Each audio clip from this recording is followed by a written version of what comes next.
What's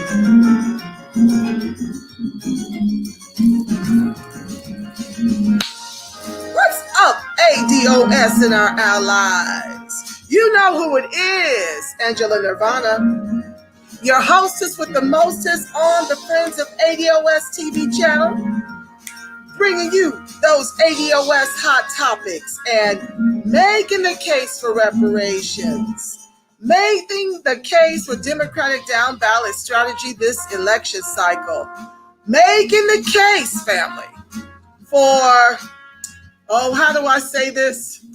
I just drew a blank.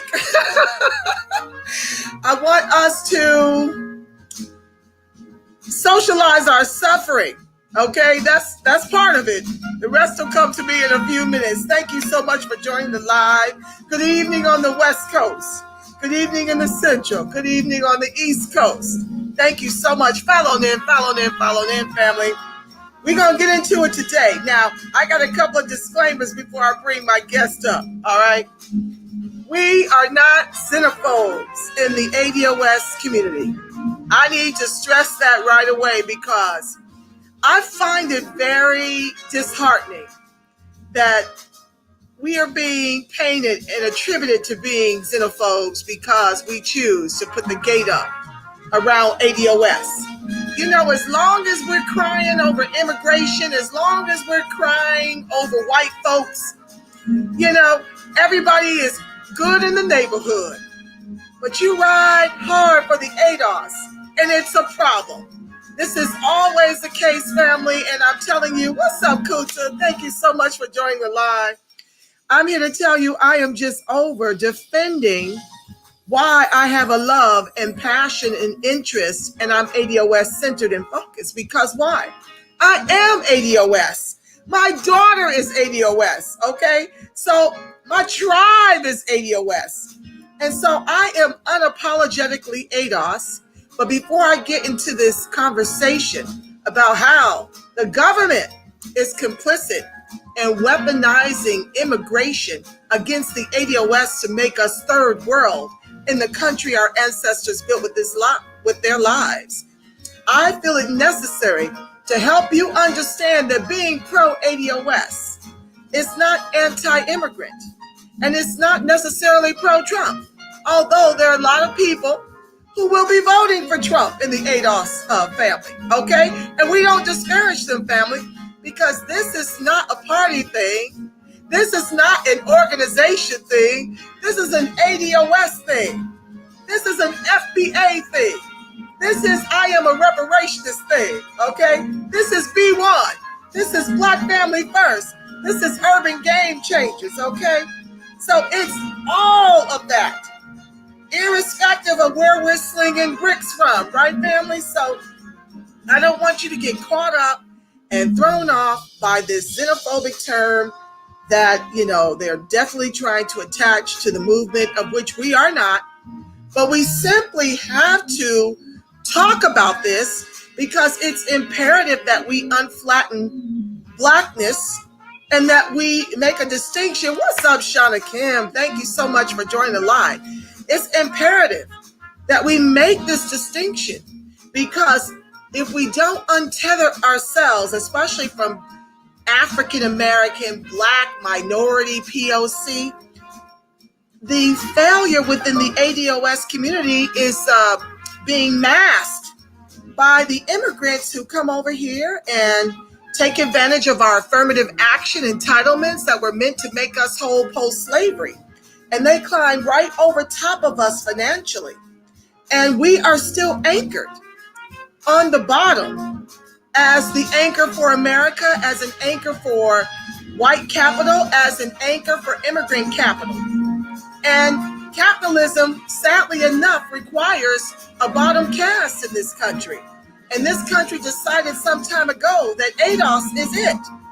And so they put policies in place or fail to enforce certain legislation to make us whole before giving all these other immigrants a pathway to citizenship. And it is problematic. I have shared with you guys that down here in LA, the ADOS is 200 liquid. To African immigrants, 60,000 liquid. To Asian Indian, $245,000 liquid. And although we're 44% of the degree down here in Southern California, we're only 6% of the private sector and 12%, I do believe, of the public sector. And those numbers are shrinking. I don't know what that is post-COVID. And so the challenge with being ADOS and having all this, a floodgate of immigrants coming in here before we're made whole, is that it puts us in a perilous condition of being in the fight of our lives from preventing, we're trying to prevent from becoming the permanent underclass in the country our ancestors built with their lives. And that's why you have heard me suggest, not on just on this show. What's up, Joseph Prevost? Thank you so much for joining the live. You have heard me state, shout out to Be the Power. I was on there last night. What a fire show it was. Those brothers lifted me up and gave me so much love. I know I was extra and over the top, but you know, sometimes I'm very impassioned about ADOS and I go there. But like I said on his show yesterday, this strategy that I'm suggesting, okay, we're not a monolith. We will have some Trump people, voters for Trump, even voters for Biden-Harris, although I'm very against that. I am really working hard to get across to you how imperative it is that we deliver a Republican top and a Democratic Congress, akin to Dr. Charles Morris of Abyssinian Church, who chose to deliver a Democratic top and a Republican bottom back in the early 1900s when Theodore Roosevelt dishonorably discharged 167 of our Buffalo soldiers who were wrongfully accused of killing a white man while quarantined at their barracks. He took away their pensions. They weren't able to get federal government jobs, and they weren't able to re-enlist in the military. So I am suggesting that we lock it down until we can work a couple more years to replace Congress. Congress holds the bag. The president, you know, it doesn't really matter who's at the top, but it matters a great deal who is in the Congress. And why am I suggesting a Democratic Congress over the most progressive from any party?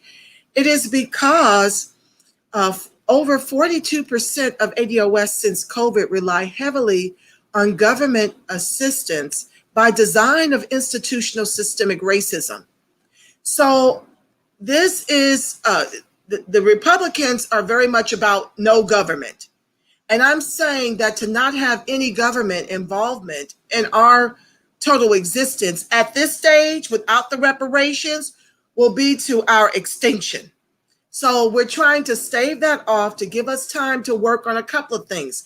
We have to fix HR 40 and we have to protect the least of us until we can get them their repair, get them financial literacy, get them invested in businesses, all of the things we've been denied to make us bottom caste in this country. And that's enough said on that front. I want to introduce my illustrious guest who have taken time out of their busy day to be with me, with us as the ADOS family, to unpack this topic of how immigration is being weaponized against the ADOS to make us third world in this country. Introducing, family, Tammy Taylor and Shirley Huzar, friends of ADOS themselves, to the show. Stand by. Welcome, welcome, welcome. Hello, Hi, Ann. family. Hello, family. Thanks Oh, it's so awesome. I want to thank you ladies so much for taking your time out of your busy day to get on here and help me to unpack how this is a challenge. I want to hear from you ladies. We had a great conference call the other night. You know, the movement takes cat naps, and we were dealing with, amongst many things, the fact that immigration is harmful to the ADOS. Whichever one of you wants to tackle the topic first and foremost, if you could introduce yourself to the audience, give a little background about how you move politically, and let us get to love on you.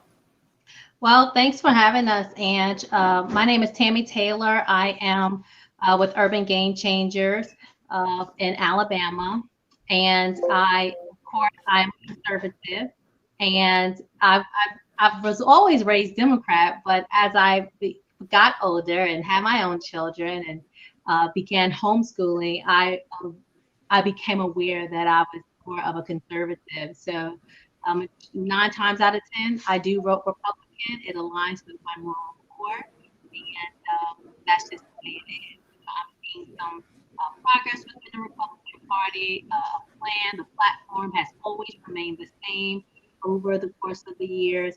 Where I've noticed with the Democratic Party has they kind of topsy turvy. Be looking at perversion and allowing the sexual genderism, and it's just way too much things that I would not want to align my family values or moral core with. And so I knew that there was some big decisions I had to make coming understanding that I was a conservative. But so basically, I am ADOS, and I loved your title I read today on your page that I am very proud to be ADOS, an American descendant of a Negro slave. And so I never really understood the importance of it until I noticed how many of our people were being displaced. Um, with all of the havoc going on in America, where it just seemed like Black Americans seem to always be at the bottom of the totem pole when it comes to um, I don't like the term reparations, but I'll say economic empowerment. And I noticed that our people, us, was a sovereign. We are a sovereign people, and I still didn't understand why weren't we labeled as a sovereign people like the Native American Indian who have been receiving reparations and the Jews. Uh, we love Jews. I have Jewish friends, but we will not want to see another Holocaust. But I can understand why the ADOS is a very should be celebrated and be proud of because of the mere fact that we are a sovereign people, and we should be basically on the same playing field as the Native American, the Native Indian American, as well as the Jews. So I say be proud to be ADOS, but now it's time to get down to business in terms of funding to Black America, as well as lifting up our people due to the horrid, due to what slavery have done to our people. Absolutely. Well, thank you so much for that introduction. Shauna Kim states, we are American descendants of slavery. I like to throw in chattel slavery. I heard you refer to the term Negro. Um, and, we want to stress that we're fighting for reparations for slavery, Jim Crow, and accrued ongoing systemic racism, oppression, and disadvantage in the country our ancestors built with their lives. When slavery ended, there was an $11 trillion surplus from our chattel enslavement that is morphed into 100 trillion household dollars shared by white folks exclusively to ADOS, which is, I want to say, about 86% of the Black population in this country. We share less than 700 billion since COVID. And so, I just want to always make the distinction. Yes, it's about economic empowerment, but the reparations is definitely owed us, and no one else can come up with a way to close the egregious racial wealth gap. And it is due in large part as to why we become targets in this country. It is why we have government sanctioned executions. It is why we're dying disproportionately from COVID. It is why we have the most disproportionate number of cases of COVID, because we've been locked out of access to all of it, while immigrants have been given not just our jobs, but they have also been given set asides to help them fare well in the country of our ancestors. I mean, we were here before America was even formed. And before I introduce Shirley, I want to talk about LA Times producing this article just today. Well, actually, it was yesterday at 12:57 p.m. LA County to pay out 14 million over unlawful immigration holds. LA County on Tuesday agreed to pay out 14 million to settle a class action lawsuit alleging that the sheriff's department routinely held people in jail beyond their release dates solely because of pending immigration investigations. Let me take a breath. How many of our people, rest in peace, rest in paradise, rest in power, Khalif Browder, who was a 17-year-old Black teen in New York when he was wrongfully accused of stealing a backpack and thrown in Rikers Island, where he experienced atrocities like rapes and beatings to the point where they placed him in solitary confinement to keep him safe. And as a result, when we finally demanded his release and he came out of prison, he ultimately committed suicide. But he was one of the young men who could not afford bail. There are so many cases of our brothers with nonviolent offenses who have been locked up due to the private prison industrial complex, the new slavery, and an extension of the slave patrols and convict leasing. And yet here, LA County has decided to settle this class action lawsuit for the immigrants, alleging that the sheriff's department routinely held people in jail beyond their release dates. How many of ADOS are in jail being held beyond release dates, can't afford bail, can't afford the proper defense attorneys? But let me read on, because I definitely want the ladies to weigh in on this. More than 18,500 people were held illegally for days, weeks, or months from October 2010 to June 2014 because of requests from Immigration and Customs Enforcement to qualify for a share of the settlement. Attorneys for the plaintiffs said the Sheriff's Department agreed to stop honoring detainer requests in 2014. Quote, it should send a very strong message to law enforcement agencies around the country who continue to blindly comply with ICE's requests that are patently unlawful, said Jenny Pascarella, an attorney with the American Civil Liberties Union who represented the plaintiffs. Lindsay Battles, another attorney for the plaintiffs, said the case is significant because it establishes that for years the Sheriff's Department, quote, callously denied immigrants constitutional protections that universally apply to all other jail detainees, including the right to post bail and the right to be released from custody under the same terms as any other arrestee or jail detainee.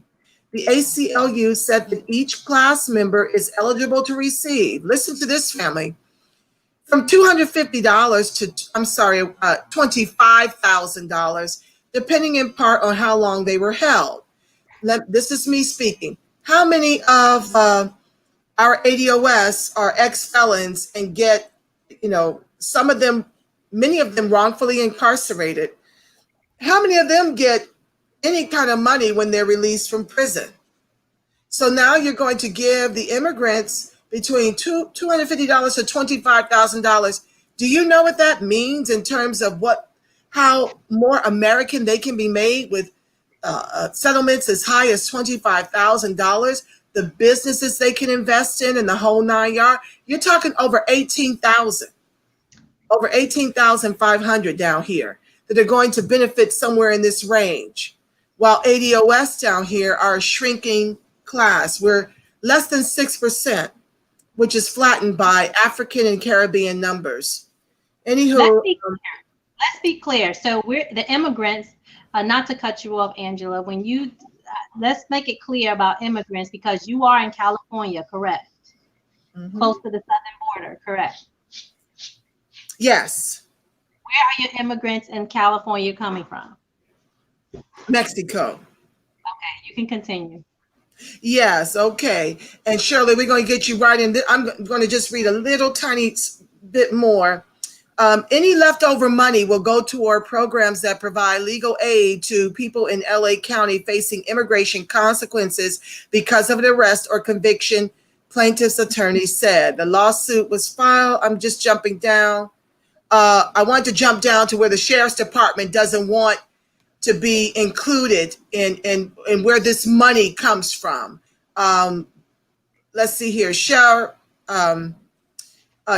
Alex Villanueva said Tuesday that the settlement should be paid by the county's general fund, not out of the sheriff's department budget, arguing that it's not fair to slap his department for the mistakes of previous sheriffs when he has been proactive about keeping ICE out of the jails. Now, this is problematic because who is to say, number one, that these sheriffs are no longer working with the sheriff's department? So once again, I think your camera, could you see your face? I can't see your face. It's halfway. Oh, my face is here. Family, let me know if you can see me. I see myself clearly on my end. Family, let me know if you can see and hear us. If not, we'll have to do something different. But the bottom line is, this is why we want to do things like defund the police, and we want to decimate qualified immunity. Because once again, we are being put on the hook.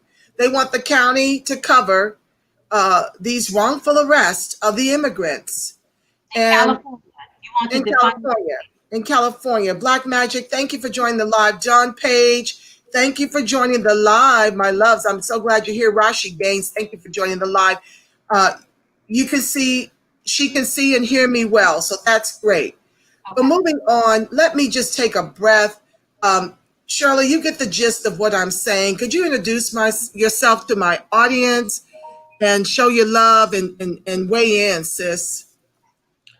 Absolutely. My name is Shirley Hussar. I'm the CEO of Urban Game Changers, where we go into urban communities and we hold elected officials accountable as well as ourselves. I am a native born and raised in California.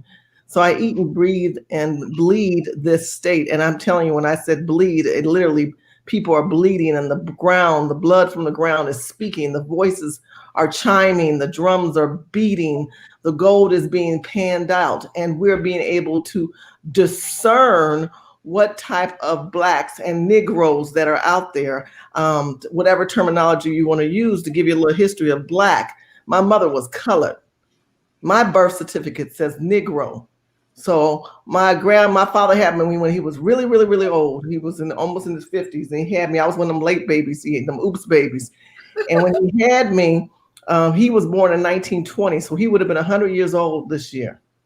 Okay, my grandfather was born in 1883, and I met him when I was a little girl, and they got a little picture of me when I was a little girl looking so beautiful. I was a pretty little girl, chocolate little child, ooh, sexy chocolate little girl. And then my great-grandfather, was born in 1854. So I'm third generation removed from slavery. So when you talk about the terminology of names that we've been changed and twisted and called, from colored to Negro to Black to African American to currently now gender neutral in California. This is what's the problem. They're trying to constantly reinvent us or extinct us. We are down to 6% Blacks, according to LA Times, or 9%. But if you count that other 3%, it's Africans, Caribbeans, Haitian. Shout out to those cultures of people. But when you want to get to the foundation builders, the family builders, we talk about Black Americans. We're talking about descendants of Negro slaves because, again, I'm a Negro. Malcolm X said something which is always empowering for me. He says the worst enemy that a Negro could have is a liberal. Malcolm X said this 57 years ago. He did a speech and he talked about how the liberals were going to use Black people continuously as they did then, as they do now. Let me tell you, the drumbeat of America is waking up. The blood, the voice from the ground is speaking out, and it is tired. It is broken. It is done, and it is rising. Absolutely, sister. Yes, someone mentioned that, yes, Shirley absolutely does support 45, and she does go to their conventions. She's a heavyweight in the Republican Party, but Well, let me tell them who I am so that there's no clarification. I am a delegate for Donald Trump 2016. I am the first African American ADOS, the first African American family ADOS that announced for Trump in 2016. There were no other Black family that was there that announced for the state of California and spoke to the largest crowd in the United States in 2016 in Cleveland when no one believed in Trump. I was speaking for Trump in 2015, 16. Yes, I was, because I'm from California and I know what immigration did. And the first thing Trump had on his agenda was to disavow, to break up what Obama was setting up right before the end of his election. If you do your homework, you will find out what Obama was going to do was he was going to give amnesty to all those people. And when Trump came in right before the election started, it was messing Hillary up. And he said, we are going to disavow and we're going to break up illegal immigration. We're going to break up immigration because immigration is the device and destructive device that has destroyed Black communities for decades. They are putting us on a verge of extinction, and we were on that train. I got off of that madness. I've never been a Democrat. I've been a Republican all my life. So when Trump came in, he wasn't really even a Republican, to tell you the truth. Trump is his own man, okay? And everybody talks about self-made millionaire, CEO, la, la, la. But he is a man that thinks clearly of understanding the ground and the beat of America. And California is much different than the rest of the world. They use us as a template, and they want the rest of you guys to follow protocol. That's why you need to watch Angela's show and understand the ADOS people in Los Angeles. Now, when Yvette started her show, I was one of the earlier callers. I support Yvette and support Tone Talk. But I also, before Yvette was talking about ADOS, I was talking about the American Negro slave. So this isn't a train I just jumped on. I am part of the creation and the foundation of explaining and making sure that our people have clear. But if you look up, you are seeing and hearing the woman who speaks to you, who is the first American Black family that spoke for this president right now, Donald Trump. Let me jump in real quick, Shirley, because I do want to express to the audience, we are not a monolith, and I don't work and move as a monolith in the way I move. I extend my hand across the aisle. I said at the top of the show, it's not a party thing for me. It's not an organization thing for me.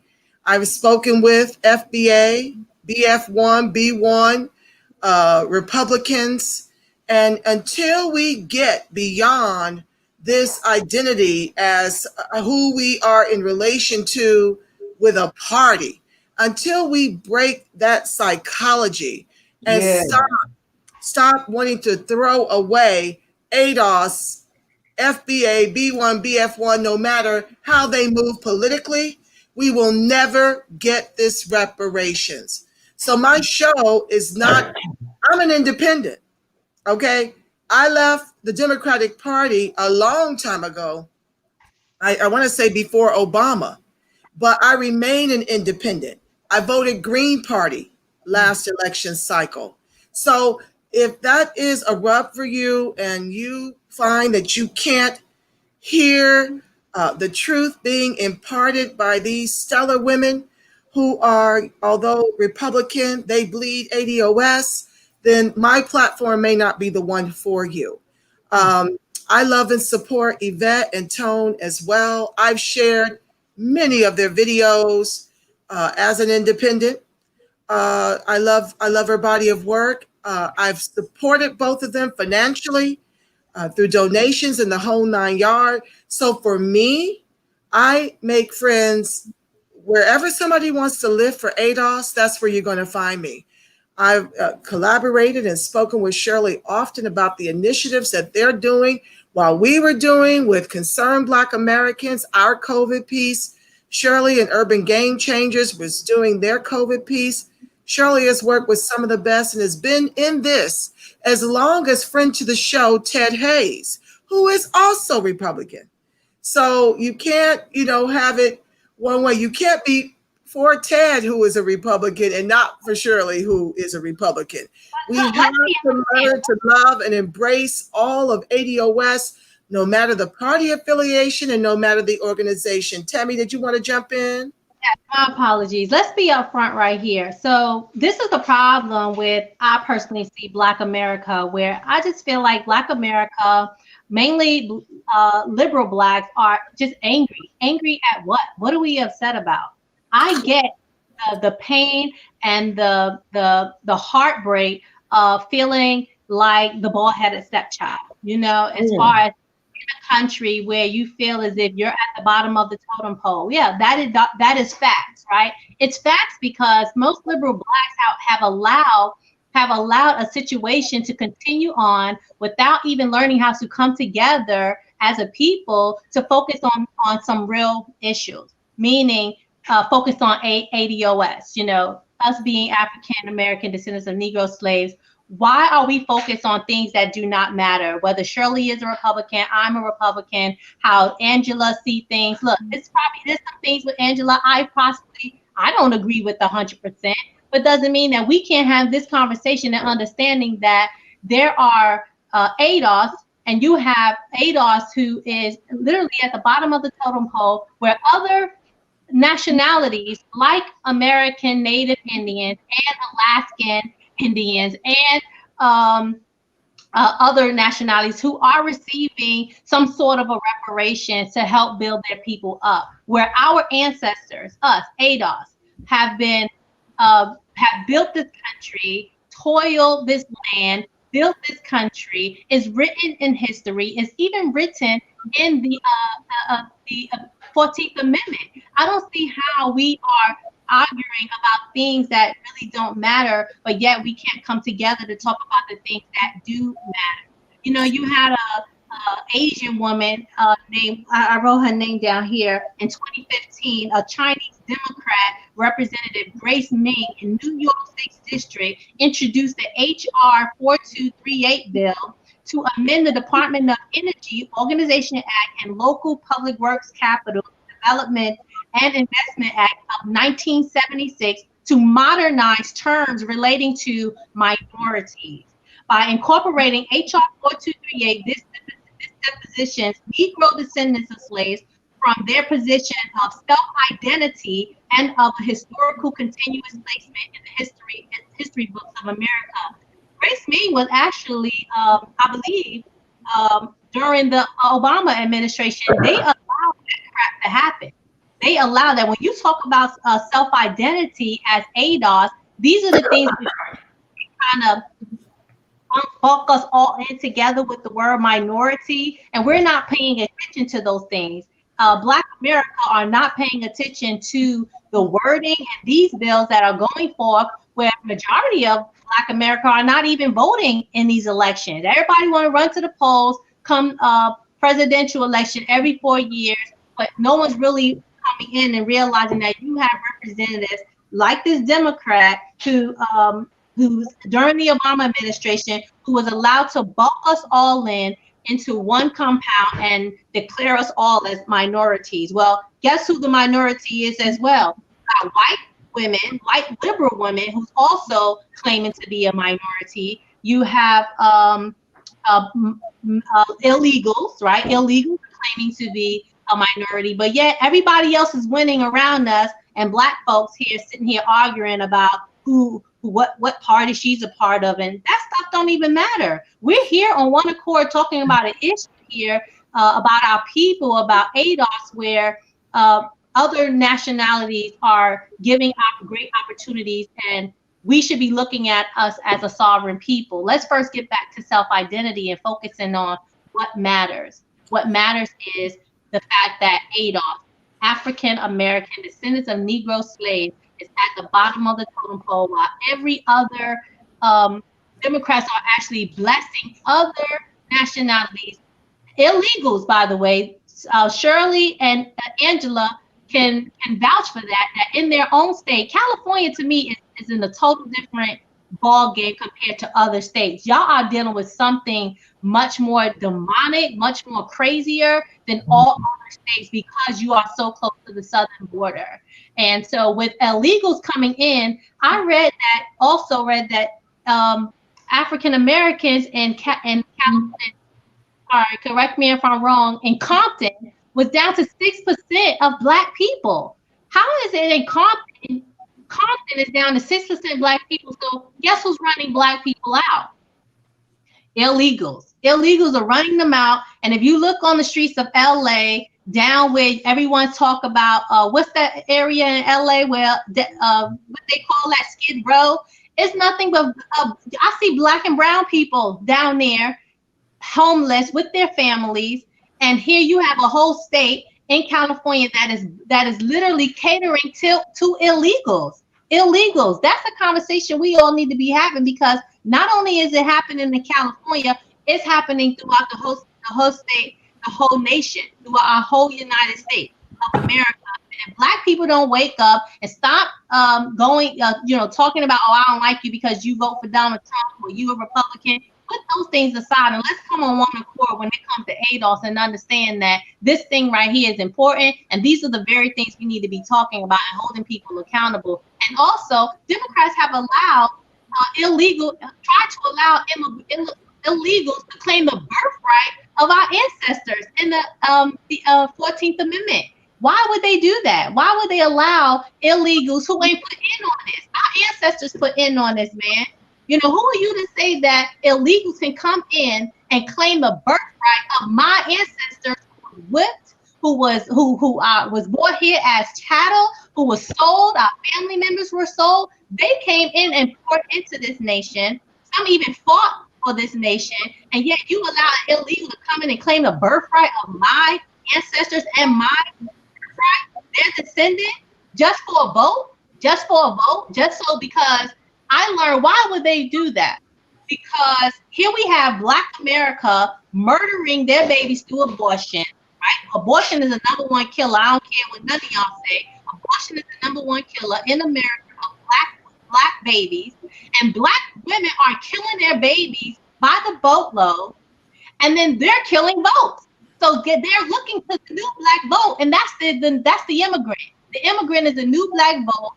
And so this is why they needed them to claim the birthright, to see how can we get them citizenship. I had to figure it all out, and it made me sick to my stomach that Black folks, liberal Black folks, are focused on the wrong freaking things when we all need to be coming up on one accord. And what Ice Cube has done and what the president has done, tapped him to have the conversation. Now look, everyone's having a conversation, but ADOS been on the map. Urban Game Changers been having this conversation, and it took somebody like Ice Cube to actually have the conversation so our people can actually wake up. But nah, the cancel culture, they out here canceling Ice Cube because he at the table with his own plan, having a plan and bringing the plan to the table with the president. The Democrats tapped him, but they wasn't ready to do nothing right now. So we gonna try to cancel Ice Cube. I'm quite sure Angela had a plan, because I remember having a conversation a while back talking about a plan for ADOS as well as COVID-19. Urban Game Changers had a plan. Cube had a plan. So when they tapped him, he brought the plan. Why Black people can't get with the plan? Well, the thing is that, and thank you for that. Black Magic says political parties do not matter. And like I said, I've got quite a few ADOS family that support my show who are in the chat right now who have are Republican, vote Republican. And to Black Magic, I think he mentioned it's a difference between supporting the party and supporting Trump. I think that's everybody's personal choice. I do know that the media is famous for making a monster and a beast of whomever they choose, wherein I view what Biden has done as the author of the 94 crime bill, which has imprisoned close to 1 million Black men, more than all the women jailed throughout the world, is as heinous as the monsters they like to create in the mass media spaces. But to Tammy's point, we all have plans, and that's the beauty of putting party aside and making it about the fact that we bleed American descendant of slavery, FBA, B1, Negro, whatever you want to call it, by any other name. Imagine the power if we all came together with our plans and made one cohesive plan, instead of each of us coming to these candidates with this myriad of plans that miss the mark. We are owed in the trillions over multi-generations.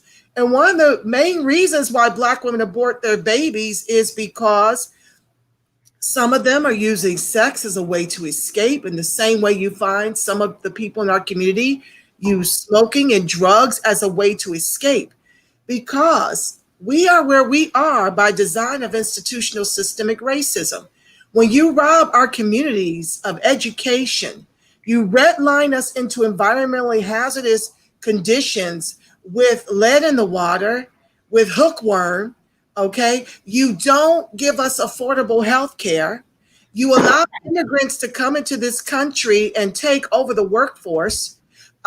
Jewel just shared that her last two places of employment replaced her with Hispanics. I just shared yesterday on Be the Power how we were replaced, and Shirley, you can attest to this, we were replaced by Hispanics in all of the Wells Fargos down here.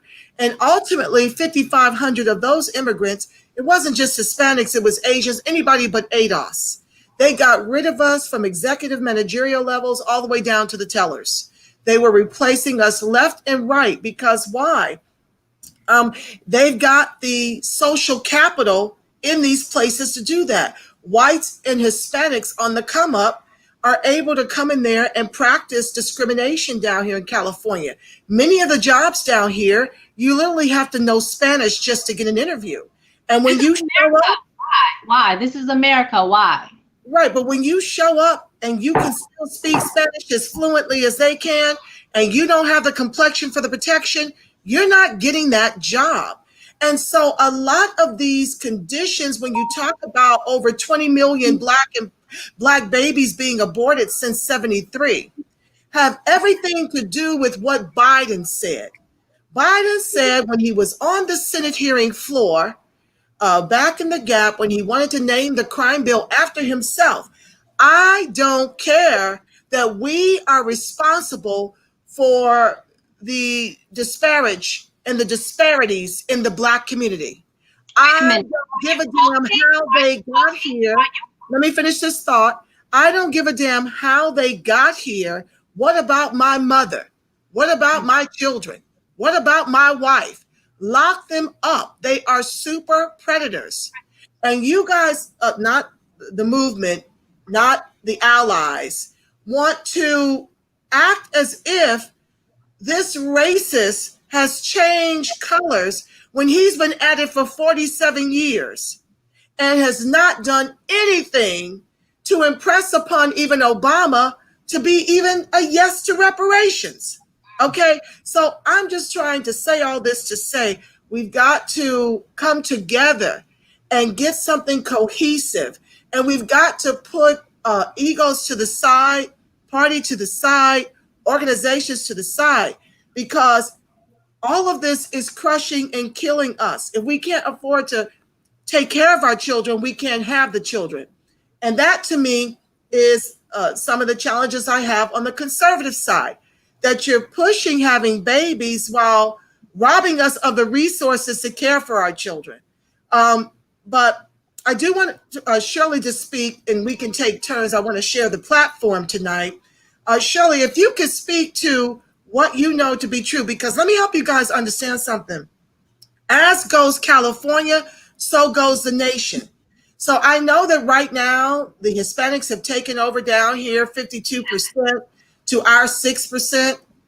But I'm here to tell you it's coming to a theater near you in your own state, because what the Democrats are proposing, which is why I don't want them to win at the top of the ticket, and I'm doing everything in my power to prevent that. They want to open up these borders to 11 million more immigrants. Right now, the immigrants, just the Latinx, I haven't counted all of them.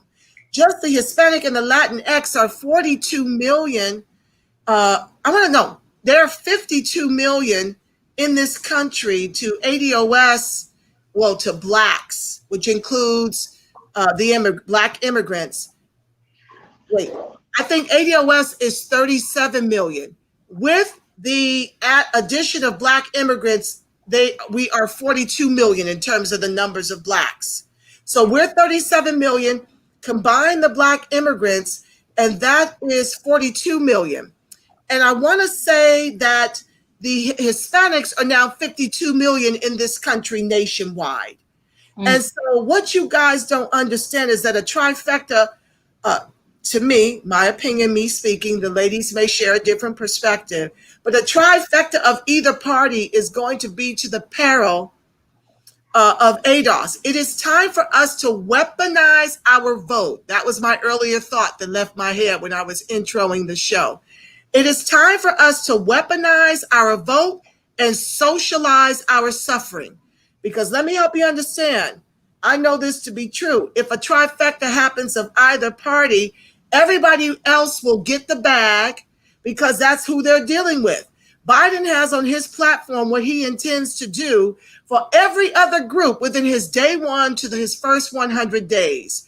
Everybody except ADOS. And when you go and visit his Lift Every Voice but ADOS African American plan, you will find that he uses the word minority 30 times and he uses the word people of color 22 times.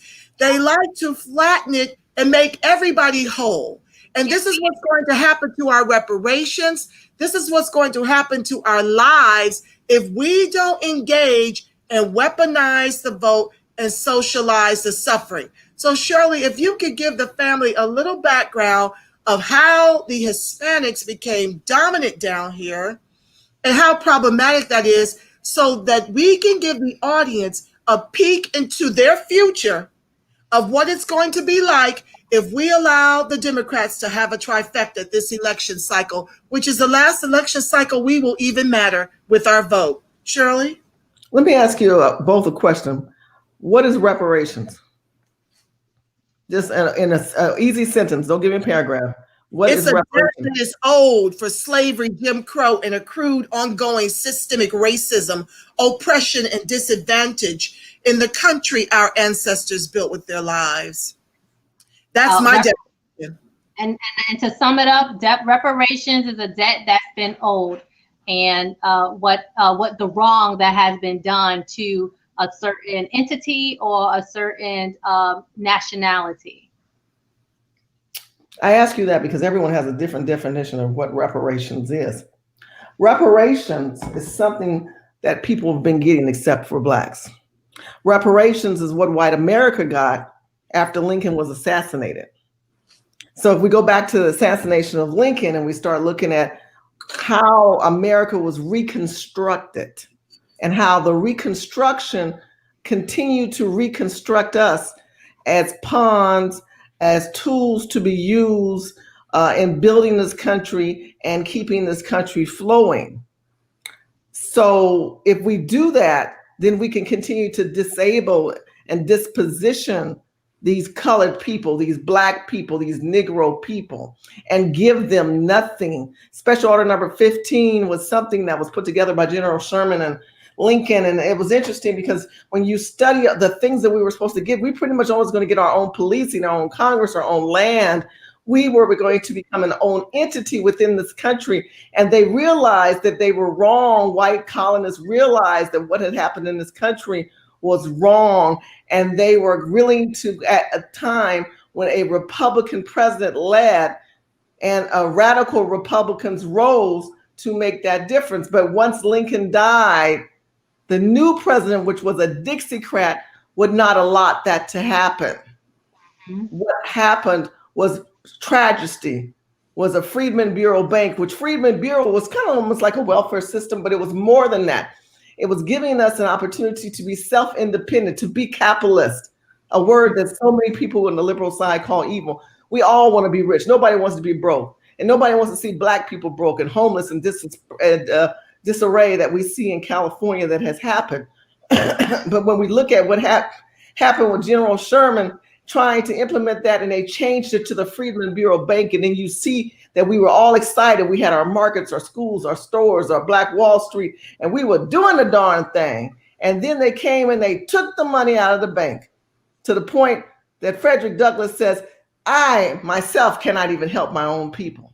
We are constantly getting that rug pulled from underneath us, historically pulled from underneath us, reconstructed through entitlement programs and EB-5 visas now go towards illegals. That is their reparations. They're able to get entitlement programs and grants, and they're able to come here and get free education and get college degrees. They're able to come here and bring their whole family and match the dollar for dollar. And then when tragedy hits like COVID-19, when 30 to 40% of the people in this country are African American, who are hit the hardest and the most by this horrible, horrible virus, who gets the money?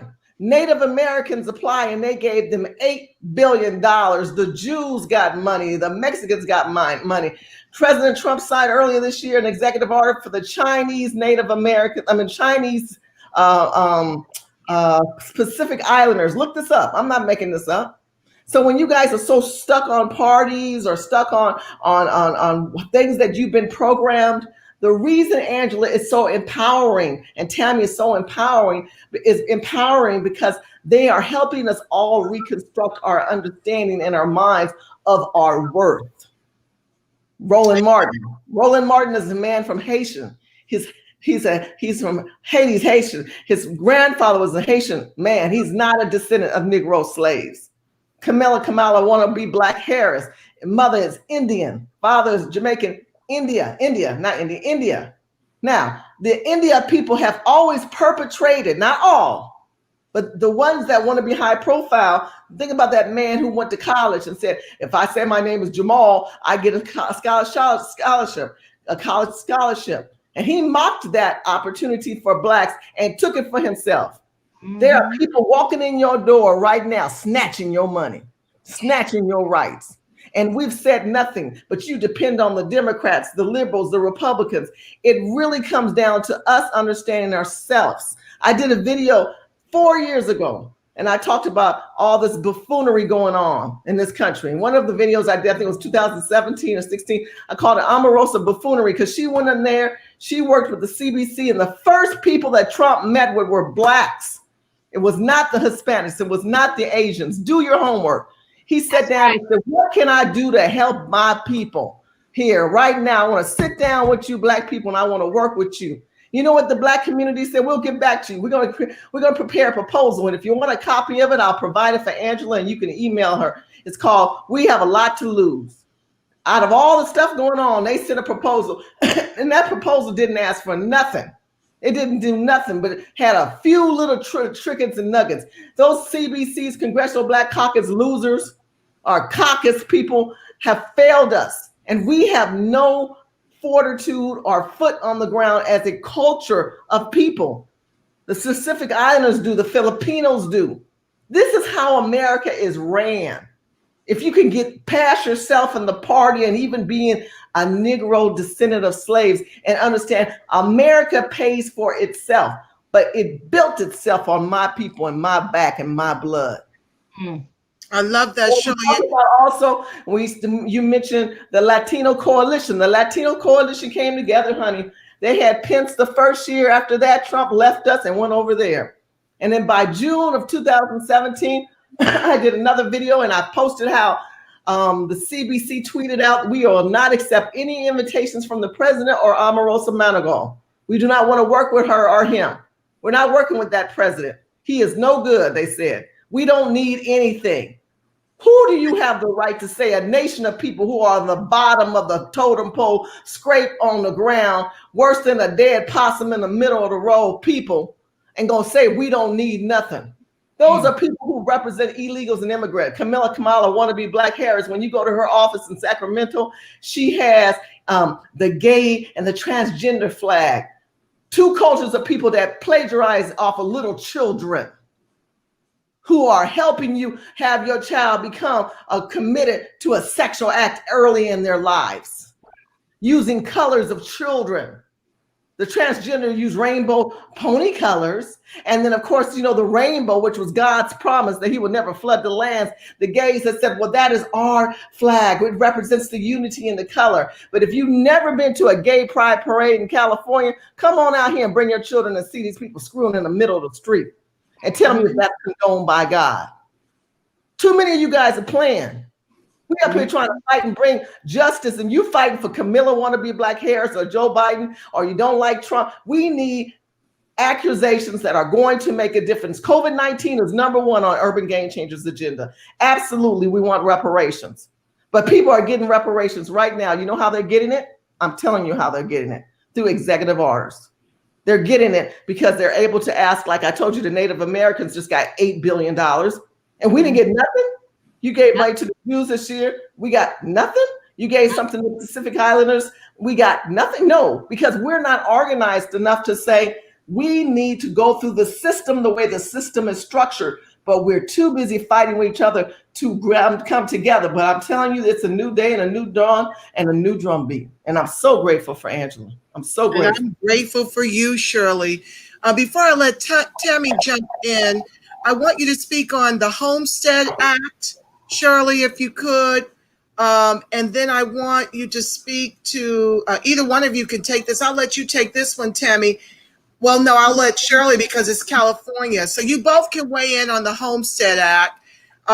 Shirley, if you could take it for Black Magic, California had a Republican governor for most of the 80s and 90s during the time when Black businesses were dying due to the immigrant competition. Can you speak to that? And then Tammy, speak to the Homestead Act? I'm sorry. I'm sorry. Go ahead. What were you saying? I said Black Magic says California had a Republican governor for most of the 80s and 90s during the time when Black businesses were dying due to the immigrant competition. Can you speak to that? That Republicans were at the helm when all of this. That's not true. Okay. Not true. Maxine Waters has been in office for 47 years. You had Maxine Waters. You had Diane Watson. You mean Feinstein? Hold on, let me finish my thought. You asked me to ask a question. I'm gonna help them out. Because the governor can only do so much. But when you have the ground, see, government is ran by threes: local, state, and federal. All your local leaders, your mayors, your governors, your congressional, your assemblymen. There were a lot of Blacks who were empowered back then, and they gave this state away. Tom Bradley gave this state away. Yvonne Burke gave this state away. Sam Yardy gave this state away. So before you start trying to throw that Republican Democrat, be careful who you're talking to. I bleed this state, and I'm telling you, I've lived and seen each politician. I've worked on Julian Dixon's campaign when I was 12 years old. My ass is old enough to tell you that these Black leaders, he's no longer here, who ran the ground, opened up the doors, allowed the Chinese to take all the Wilshire district. You walk through California, it's an ugly version of Epcot. This is Koreatown. This is Chinatown. This is even the look. I'm telling you, even the Nigerians don't even want to be with us. The Nigerians have their El Salvador's have their. All these people got towns. How the hell you come here and have towns? You gonna say that's Republican? Bro, you need to do your homework. You need to do your homework because this state was driven by EB-5 visas and by both parties, but primarily the local ground people didn't fight for us. I learned this when I got older. When I was younger, I didn't know these people were opening up doors and letting these Chinese people come in. You know, his and hers on Wilshire. All y'all who wear wigs and hairs, y'all, his and hers was a little small shop, and them Koreans came in and they didn't own that building. Go to his and hers now. They own the whole building. They pushed the Jews out, and then Koreatown built a whole town downtown LA called Koreatown off the backs of Negroes' heads. And then you gonna say that's Republican? No, that ain't Republican. That's Black people, again, sitting aside, smiling, going to the Korean store while he talks in Korean and helping the Vietnamese, letting them do your nails and seeing them get all that part of the money. Watching the Armenians and the people from the Arab countries come up here and buy all the gas stations. Black people don't own nothing. The Mexicans come in here and Black people say, oh, you don't want to work. And then you let the Mexicans come in and get all the construction jobs. Black people don't own nothing. So until we can come together and stop throwing party lines and crossing rocks regarding parties, this is about understanding how the foundation and the infrastructure of this state became refaced with the liberal agenda to bring a third world country into this country and make us lesser than the bottom class and push these people above us. Mhm. Let me jump in real quick. I have to let Black Magic respond. I regret that I don't have the phone line set up. That's coming soon. Let me read this, Shirley, and then you can respond. He says that Bradley was a mayor. He was born in Van Nuys. He knows about California.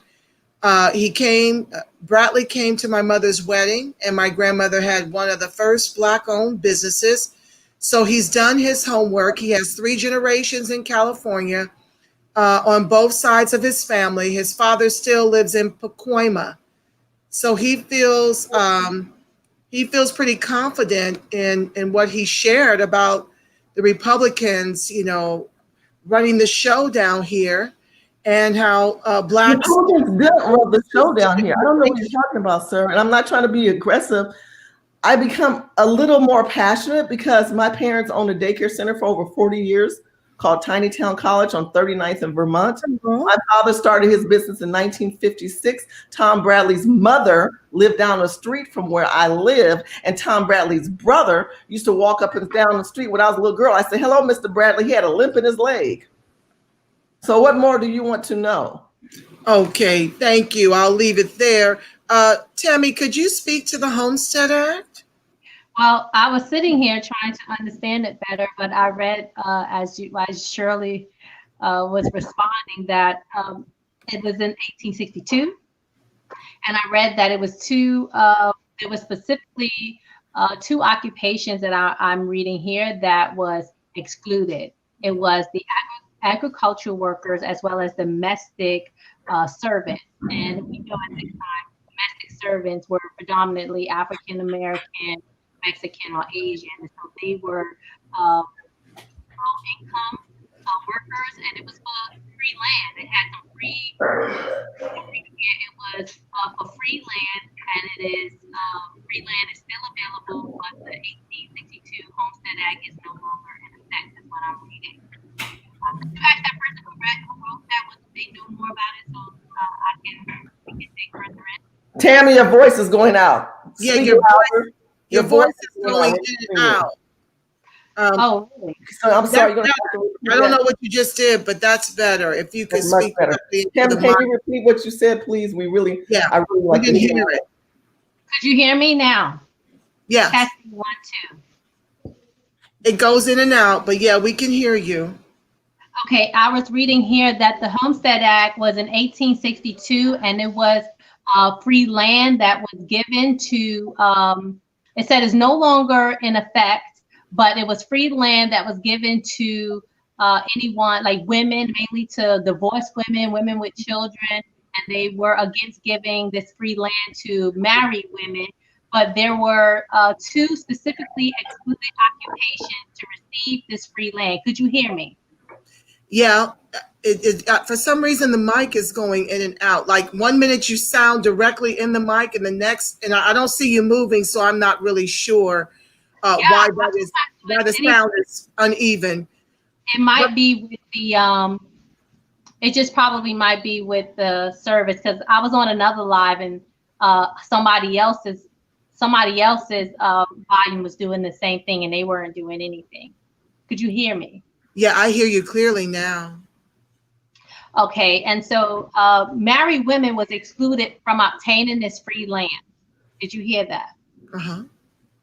It was mainly, married women, and then it was two occupations that I'm reading here that says that was excluded: agriculture workers and domestic servants. And we all know who domestic servants and agriculture workers were at the time, 1862. Right? White people. 1862, agricultural workers and domestic servants. Or Black people.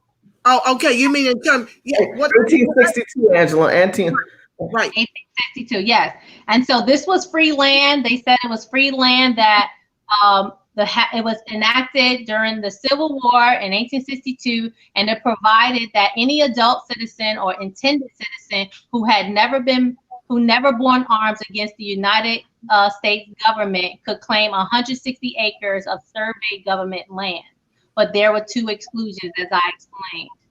The domestic worker and the agriculture worker, and married women cannot obtain this land. But it excluded African Americans right off the top, and Mexicans at the time, and Asians. And Well, so that's yeah, my point in having you share that is to help you to understand on another level how white folks benefited from the Homestead Act. Mm-hmm. I want to say for something ridiculous like 93 years. Mm-hmm. Mm-hmm. Shirley, did you want to weigh in?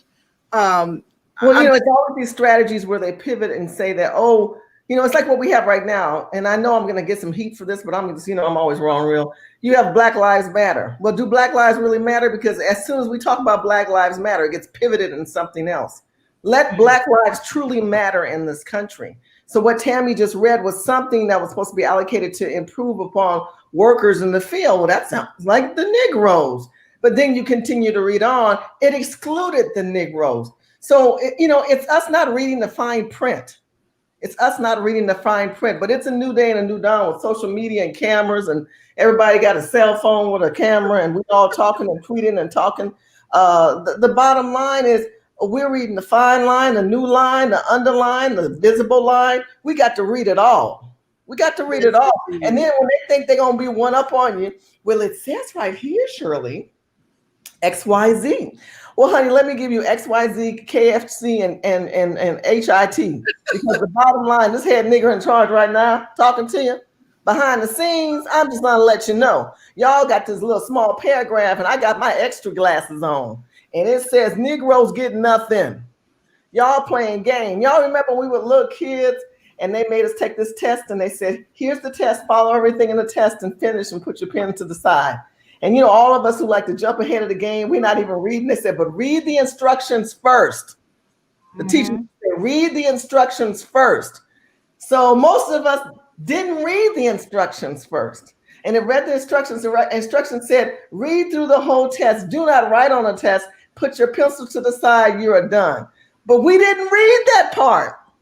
We jumped right into the test. Oh my God, what is that answer? I know, I want to be the first one. Then when they get to the end, it said, did you read everything? Yes. Put your pencil to the side. Do nothing. See, that's the problem. They tried to teach us that when we were little kids. Now they don't even do that. The bottom line is we don't read the fine print. Well, now, not only are we reading, we are constructing fine print.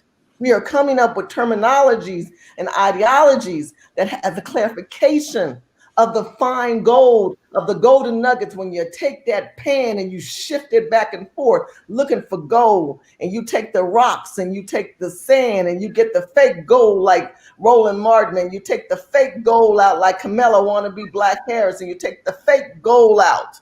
Some of y'all fake gold. I don't mind you supporting Adolf or the descendants of Negro slaves. We don't mind your support, but don't jump on our bandwagon. As you can see, what she read was how it was distinguished that, yes, you want to get everything, but we get nothing. But now the gold is starting to shine, and we see each other.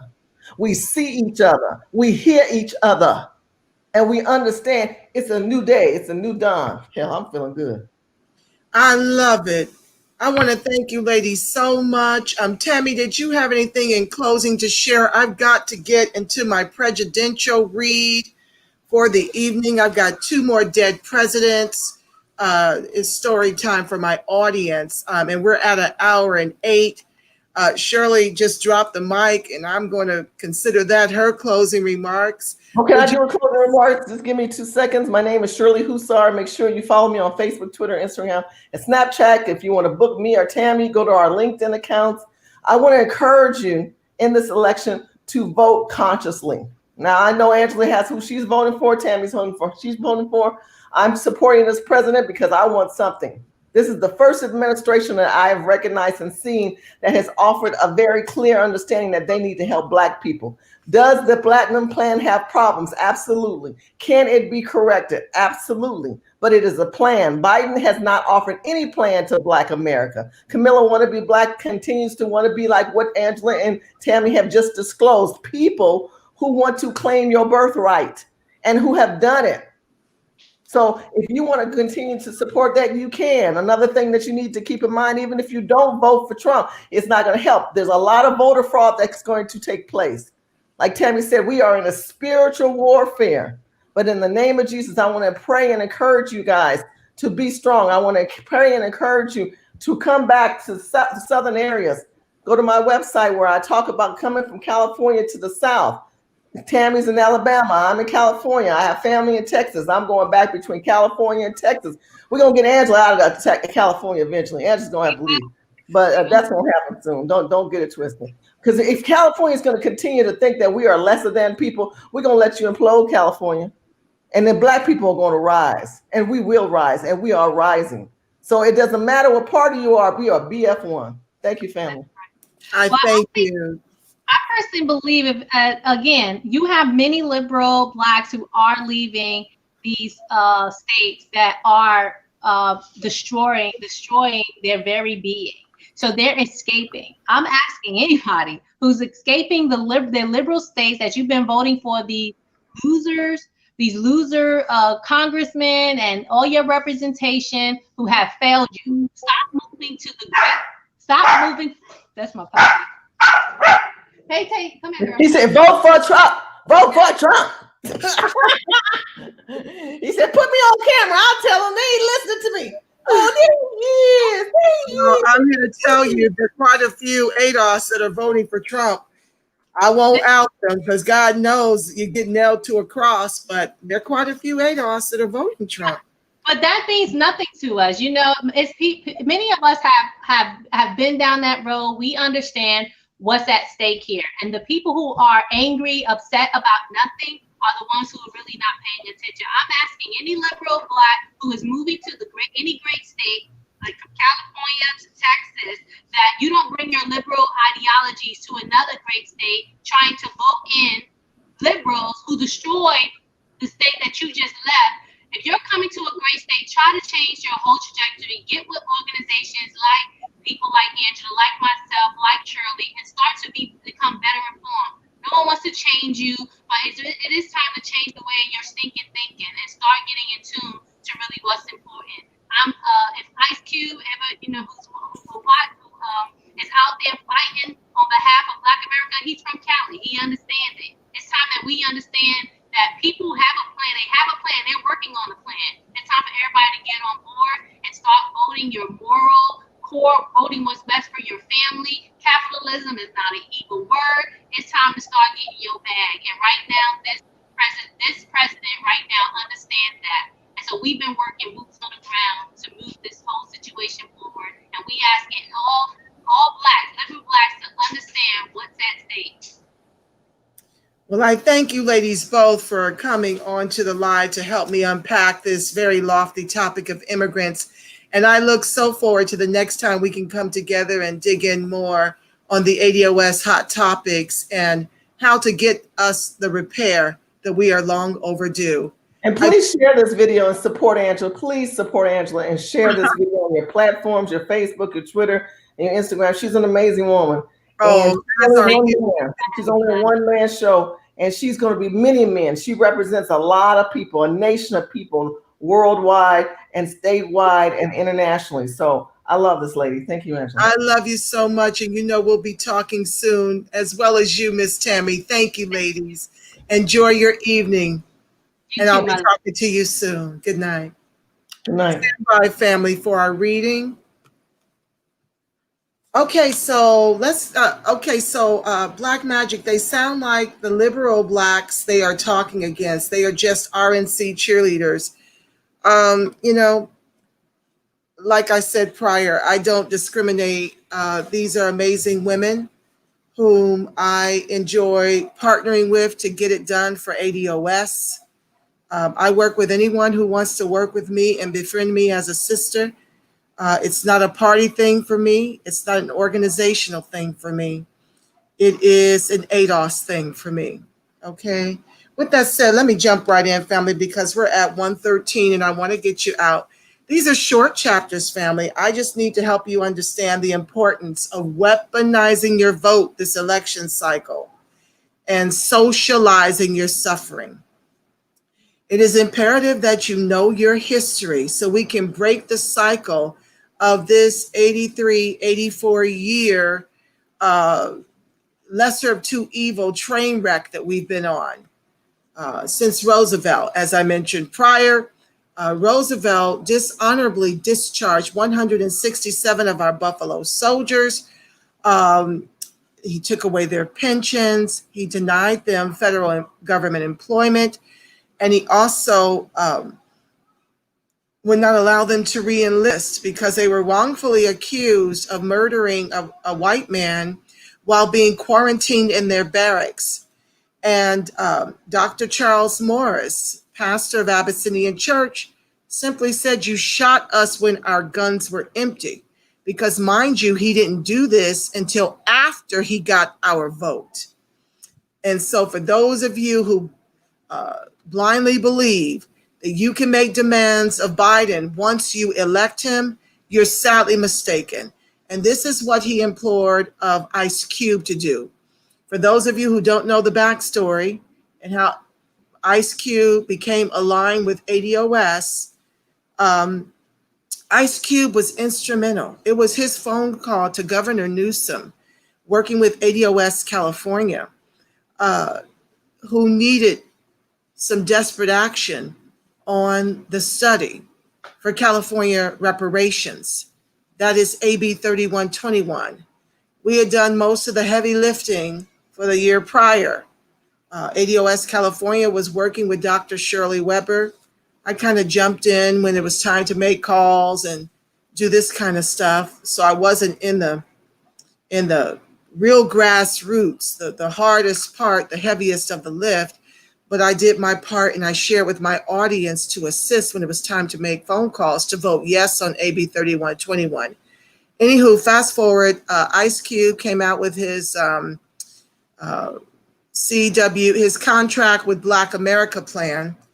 And we had no part in that plan. We are ADOS101.com if you want to see what our Black agenda is.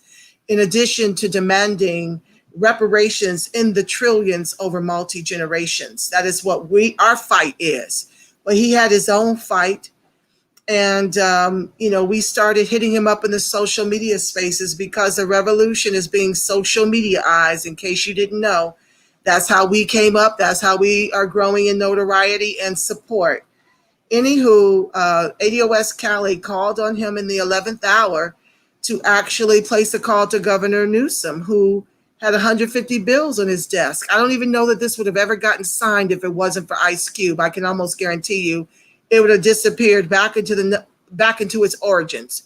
It would have disappeared like a puff of smoke had Ice Cube not gotten involved. And this is why we stand with Ice Cube. I had the ladies on because I need us to stop thinking so blue. We have got to break this cycle, being the mules for the Democratic Party, and entertain all voices. And Ice Cube did the same thing. I do negotiations for a living, and it is foolish to not negotiate with both sides of the aisle when you're negotiating for ADOS.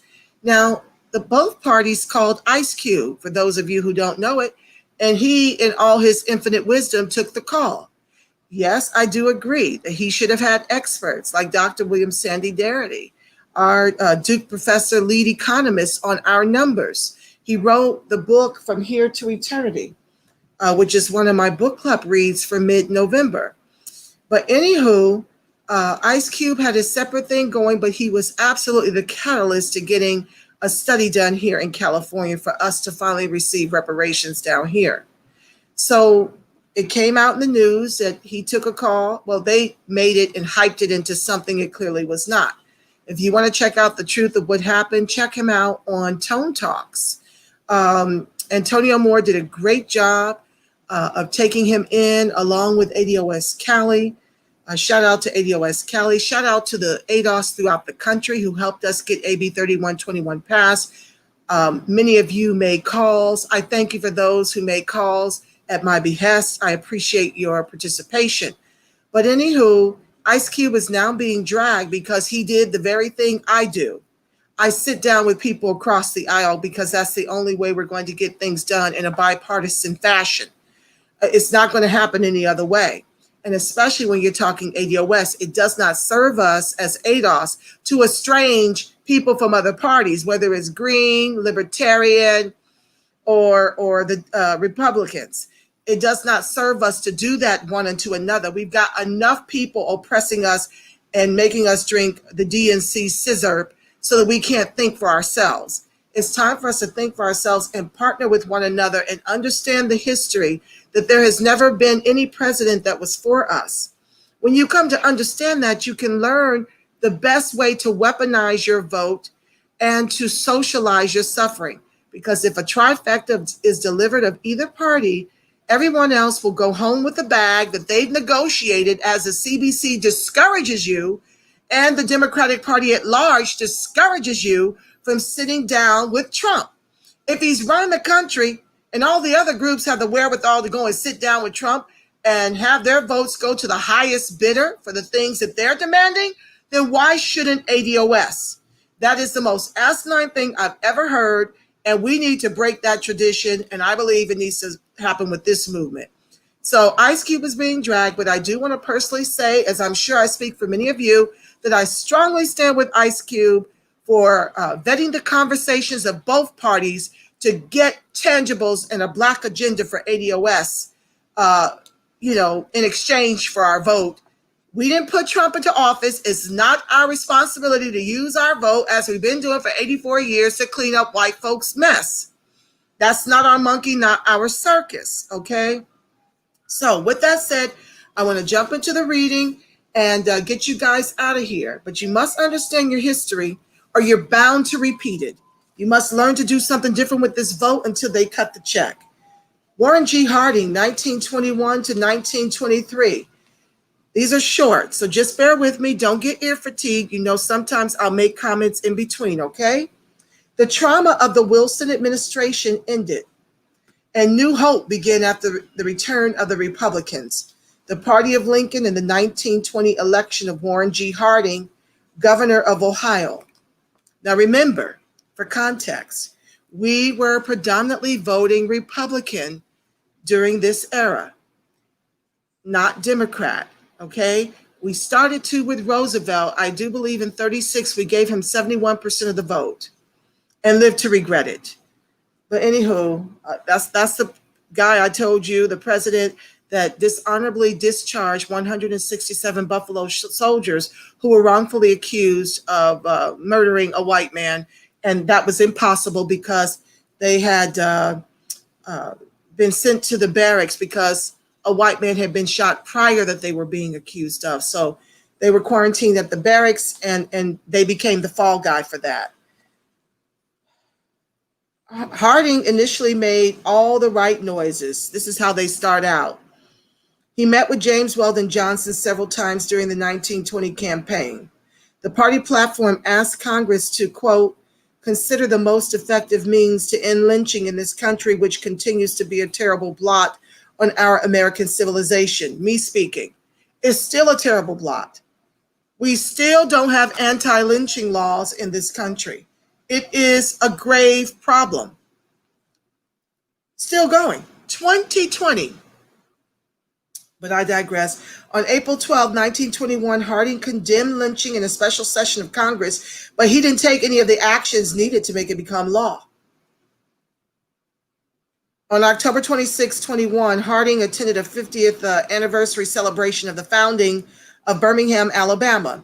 Like every other Republican president who went on a grand Southern tour, he had a goal of winning over white voters, and he didn't disappoint when he spoke against social equality, which was the great bugaboo of the day.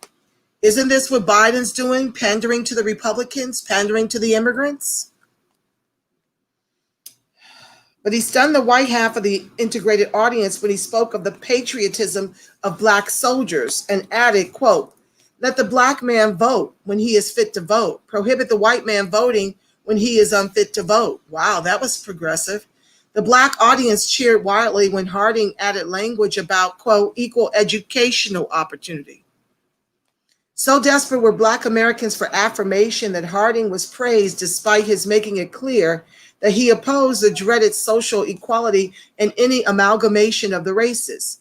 Du Bois responded to this never-ending shibboleth of racism, quote, "It is the white race roaming the world that has left its trails of bastards and outraged women and then raised holy hands to heaven and deplored race mixture. No, we are not demanding and do not want amalgamation, but the reasons are ours and not yours. It is not because we are unworthy of intermarriage, either physically or mentally or morally. We are abundantly satisfied with our own race and blood." Close quote. Republican Missouri Congressman Leonidas Dyer sponsored the first of many anti-lynching bills in Congress. Dyer's district was in St. Louis, and he was horrified by the mob attacks against his constituents and others in 1917. Republicans were willing to go on record in support of the bill, but refused to fight and connive to get Southern Democrats to take the blame for the bill's failure, even though their determined inaction was equally at fault. James Weldon, this is why I want them to hug it out and break the back of the establishment. Make way for a Republican top. I'm voting Green Party in a progressive as I can, Democratic down ballot to protect the over 42% of us who rely on government assistance by design of institutional systemic racism. But to give a trifecta of either is going to be to our peril. Okay, Republicans were willing to go, okay, let me jump down. Republicans were willing to go on record in support of the bill, but refused to fight and connive to get Southern Democrats to take the blame. Oh, I think I did that part. The Democrats to take the blame for the bill's failure, even though they're determined. There we are. Sorry, family. Their determined inaction was equally at fault. James Weldon Johnson, executive director of the NAACP, wired Harding the day before the Senate vote, but was informed of the bill's failure by a White House staffer. In 22, W.E.B. Du Bois lamented, quote, "May God write us down as asses if ever again we are found putting our trust in either the Republican or the Democratic parties." Am I not saying the same thing? For his part, Harding felt unappreciated for his meager efforts. Quote, "The Negroes are very hard to please. If they could have half of the cabinet, 75% of the bureau chiefs, 2/3 of the diplomatic appointments, and all of the officers to enforce prohibition, perhaps there would be a measure of contentment temporarily, but I do not think it would long abide." This statement encapsulates how he and other presidents regarded their Black constituents as a nuisance to be silenced and not citizens worthy of demanding the rights to which they were entitled. What's new, family? What's changed? As Biden tells, after his camp calls Ice Cube presents his contract with Black America, and they tell him, we'll catch up with you after the election. That's how they dismissed him. And the Republicans, modified their non-platinum plan for ADOS. Okay, they did add in $500 billion towards the communities, but that wasn't hard cold cash in your hands. Furthermore, it's a drop in the bucket when you're owed trillions over multi-generations. Okay, that is no different than Biden telling you that nothing will fundamentally change. And that means from Obama, whom we all know created 1 million white millionaires on his watch, while ADOS lost 43% of their wealth, most notably their homes, and he gave less than 1% of the SBA money to Black small businesses, unakin to George Bush Jr., who gave over 6% to the Blacks for the small businesses. They're both disgusting. I'm asking of you guys to help us break the back of the establishment and burn America to the ground. Weaponize your vote, socialize your suffering so that we can have 2 years to vet the right people that can be ADOS for ADOS full-chested in the Congress when their terms come up in 2 years, and perhaps in 2024, the Democrats or whichever party wants to be full-chested about reparations and a Black agenda in exchange for our vote will come to fruition. If not, it is our job to make a Republican top in a Democratic Congress the new lesser of two evils until they cut the check. We need to wash, rinse, repeat every election cycle and stop being the mules of the Democratic Party. Next up is Calvin Coolidge, 1923 to 1929. Harding died after serving just 2 years in office. Well, I think that Biden is going to step down after 2 years. I don't think he'll die, but something ain't right. The man just rambles. I don't know what he's doing. I think he's suffering from early signs of dementia, okay, which we know what that leads to. And I do believe that Kamala's going to take it over, and the Democrats are going to try to get an additional 2 terms with her. So this is who you're really looking towards as your president. And that's how you need to be thinking if you're considering the Biden-Harris ticket. It's a no-go. She was just as horrific to ADOS as was Biden. You're dealing with Cali's top cop who was placing 4th in her own state when she was running for president. Both of these candidates have been forced upon the ADOS. We didn't want either of them. Bernie Sanders was winning 3 states straight until Biden went to South Carolina and Jim Clyburn rang the alarm for the boomers to get out there and vote Biden. Then Obama, sleight of hand, interfered with the elections to tell the other middle of the road conservatives, which I believe they're Republican in Democrat clothing, to fall on their sword, to fall out the race, and to make way for Biden. That's exactly how this happened. They've been forced upon us. And guess what else I read, family? We're not the only ones imposing anybody but Biden-Harris at the top of that ticket in a Democratic Congress. The most progressive you can find in your state. The leftists are taking cues from the ADOS movement. They too are implementing a Democratic down ballot strategy, blank or Trump or Libertarian Green at the top. They're watching what we're doing and seeing how impactful and effective we're being. So it won't just be us showing up with this strategy. That's how much of an impression we've made on the left, who is equally pissed that Biden-Harris has been forced down their throats. So we've got to stop this, and we've got to make a Republican top and a Democratic Congress the new strategy until they cut the check.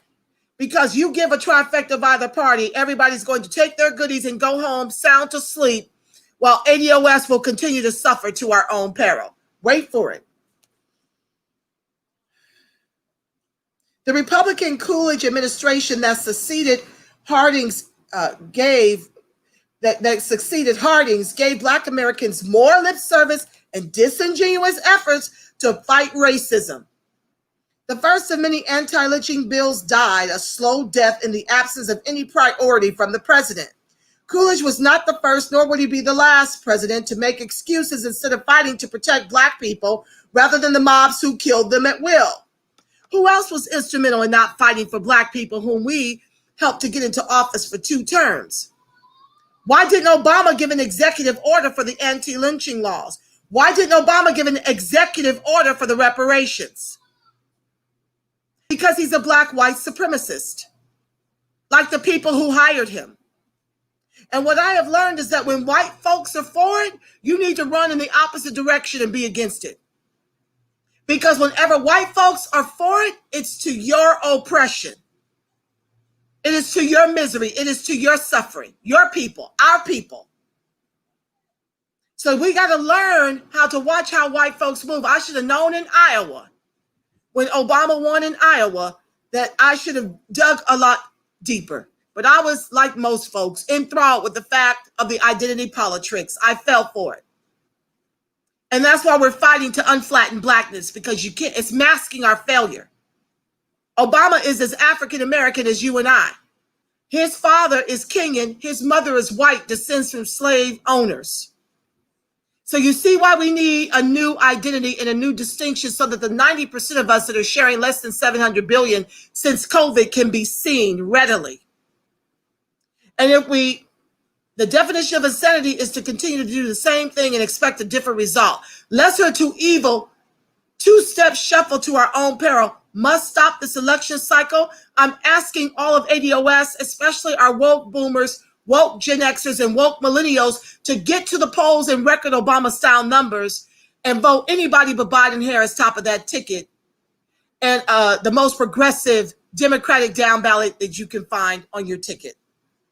Back to the text, and I'll pray you guys out. Coolidge was not the first, nor will he be the last president to make excuses.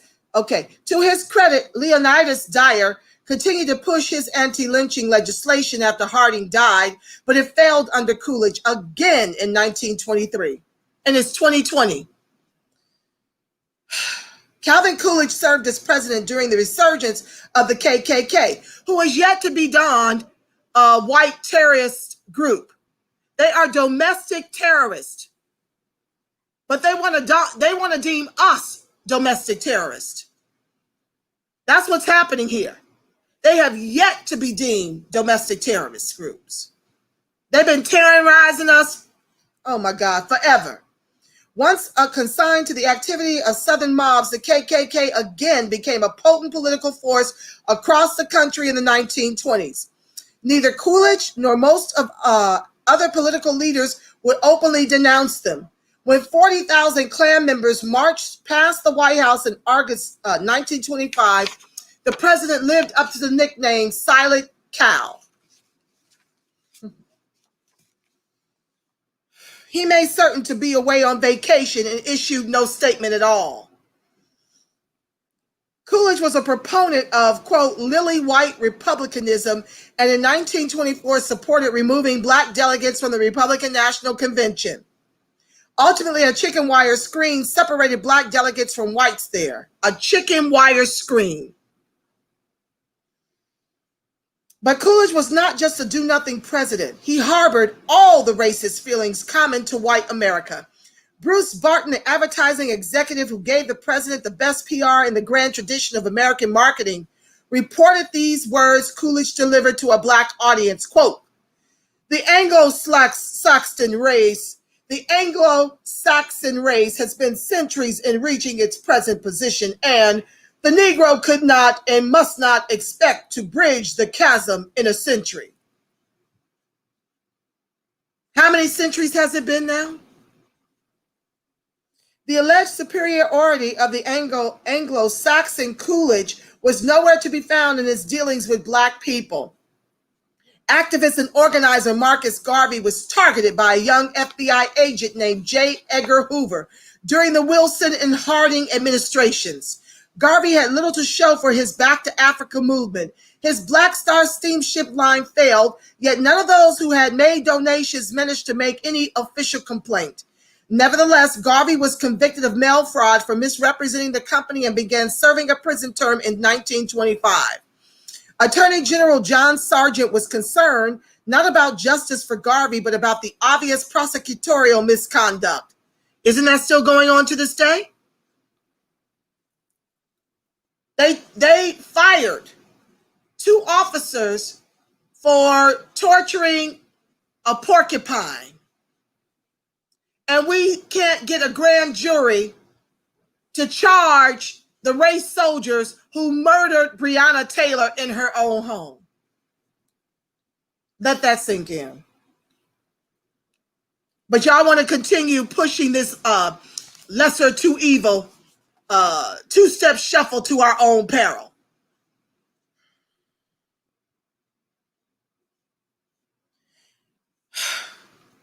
This is by no means a healthy condition of affairs, Sergeant opined, but his solution to keeping Garvey from becoming a martyr to black people was equally unhealthy. Did I miss something? Attorney General John Sargent was concerned not about justice for Garvey, but about the obvious prosecutorial misconduct. Quote, this is by no means a healthy condition of affairs, close quote, Sargent opined. But his solution to keeping Garvey from becoming a martyr to black people was equally unhealthy. He advised the president to commute Garvey's sentence, but ordered him deported to his native Jamaica, where he was disappeared and rendered unable to speak out against the injustice of his case. Coolidge helped to perpetuate one of the worst mass atrocities against Black people since the days of slavery. In 1927, the Mississippi River suffered from a 1,000-year flood that killed hundreds and left 600,000 people homeless. The flooding took place in the Delta regions of Mississippi, Arkansas, and Louisiana, where Black residents already toiled under an oppressive sharecropping debt peonage system. And if you would not work it, they put you in jail under convict leasing and lease you out to the same oppressors you refused to work for under sharecropping. It was a sharecropping debt peonage system, meaning you would never work your way out of debt. You would work yourself into the grave. So slavery never really ended. When we were emancipated, we were still enslaved and are still enslaved to this day in the private prison industrial complex and other places where we can't even afford to be American after building all the wealth on the table that everybody else eats from, as we are the legs.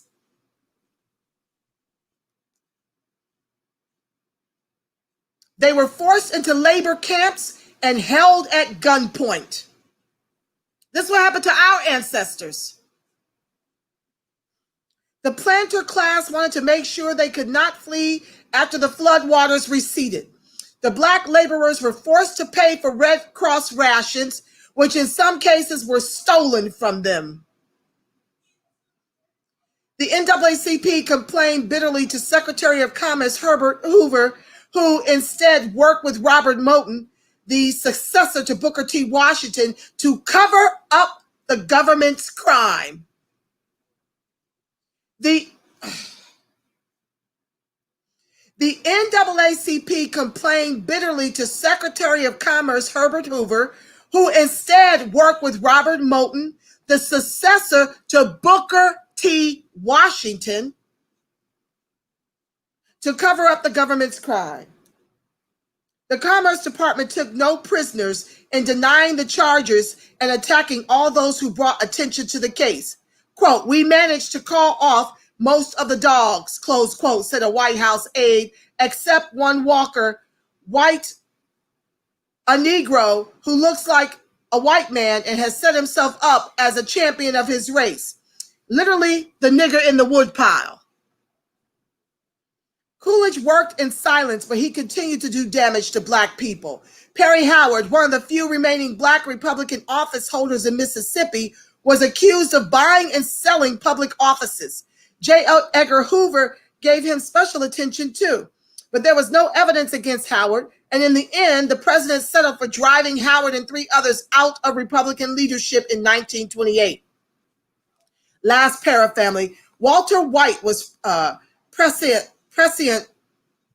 about all these events. Quote, "Eventually the Republicans will absorb the anti-Negro South and become, through compromises necessary to gain that end, the relatively anti-Negro party," which is what they are today. While the Negro will find refuge in the Democratic Party controlled by the North, where in 10 states, the Negro today holds the balance of power. It took 4 more decades, but White was ultimately proved correct. And I'm saying that the Democrats and the Republicans are 2 wings of the same bird. On Sunday, we go over dead presidents Herbert Hoover and Franklin D. Roosevelt. I want to thank all of you who chose to join this live. I want to thank you for your chats. I want to thank you for this exchange. My apologies. We're at an hour 43 that I can't read through all your comments and respond. But I do thank you so much for being the wind beneath my wings over here on this platform. I want to thank you for loving ADOS as Black and strong as I love you. I just want to thank you for your support. I'd like for you to share this video. It is very imperative. We still have time to make an impression where we can upset this election cycle through and through so our voices can be heard. I want to continue to encourage you to weaponize your vote and to socialize your suffering. And with that said, I want to pray a prayer of protection over you because it gives me peace of mind that the light of God surrounds you, the love of God enfolds you, The power of God protects you, and the presence of God watches over you. Wherever ADOS and its allies are, God truly is, because guess what, family? You are the face of God. You are the voice of God. You are the body temple of the Spirit of the living God. Until we meet again on Sunday, family, I do believe the show time will be 6 o'clock. I had to make a lot of changes because of Ice Cube and Tone, Be the Power. So forgive me for coming on an off day. But Sunday, it should be 6 o'clock. I hope to see your lovely chats and your energy in this space as my co-host, family. Until then, you make it a beautiful, God-inspired rest of your Friday and Saturday. Until we meet again on Sunday, I love you, Black. I love you, Strong. Peace, family. Thank you.